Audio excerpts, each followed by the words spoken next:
Hello, my name is Elizabeth Jaxtis, and I'm in this course because it's one of my prerequisites that I have to take for this degree. My most memorable experience in life so far was being able to go to Japan for just over 2 weeks. I've wanted to go for close to 10 years now, and it was the greatest experience of my life. Just culturally and just meeting all different kinds of people and learning new things about Japan that I didn't know. And I also got to experience it with my brother and his family, so that helped cut down on costs. All I had to pay for was really my ticket to get there. Most afraid of probably spiders. Like, it doesn't matter how small the spider is. It's just no. I will call my boyfriend. I will wake him up in the middle of the night and make him kill the spider because I can't deal with spiders.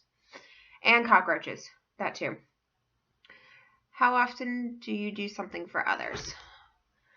I try to do something for others every day, especially at work. I work in a child care facility, and it can get tough when teachers call out and you're short-staffed. So, whether it's getting the breakfast for 2 classes, getting the lunch for 2 classes, the nurseries, or, just staying with a class so the teacher can use the bathroom. It's just little things like that that help everybody out and make sure the day goes smoothly. My biggest pet peeve is probably when people don't use your and their and their correctly. Like, it's not that hard really, but people just never use it correctly. I try to eat right, but it's hard when I have such a busy work schedule, and I guess my exercise would be considered my job, working with children all day, 8 to 5. Last time I traveled outside Florida was end of June, early July. And as I stated earlier, it was Japan because I've wanted to go there for 10 years. The one thing I would change about education would definitely be testing. We test our children way too much. There's even state testing in kindergarten. There's a problem there. And not to mention, when I was in school and I would take the FCAT, most of the stuff that the teachers taught me was not on the FCAT at all.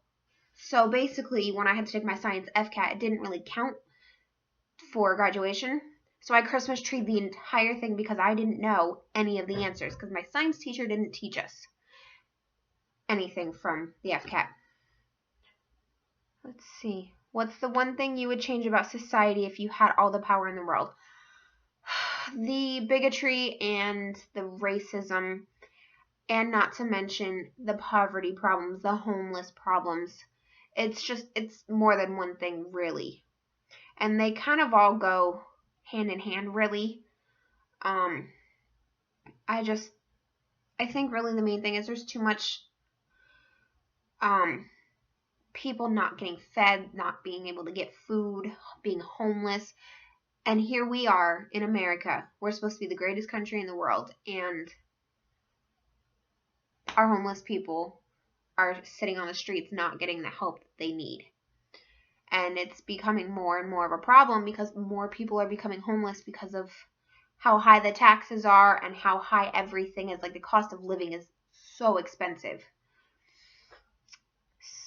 I'm stuck on an island and I have one song that I can listen to for the rest of the eternity. I would probably say Death of a Bachelor by Panic at the Disco, or Emperor's New Clothes from Panic at the Disco. It's from their latest album. They're my favorite band in the entire world. I've been following them for 10 years. I've met them twice. And those are probably the 2 catchiest songs that they've ever written, and I'm obsessed with them. The videos are gold.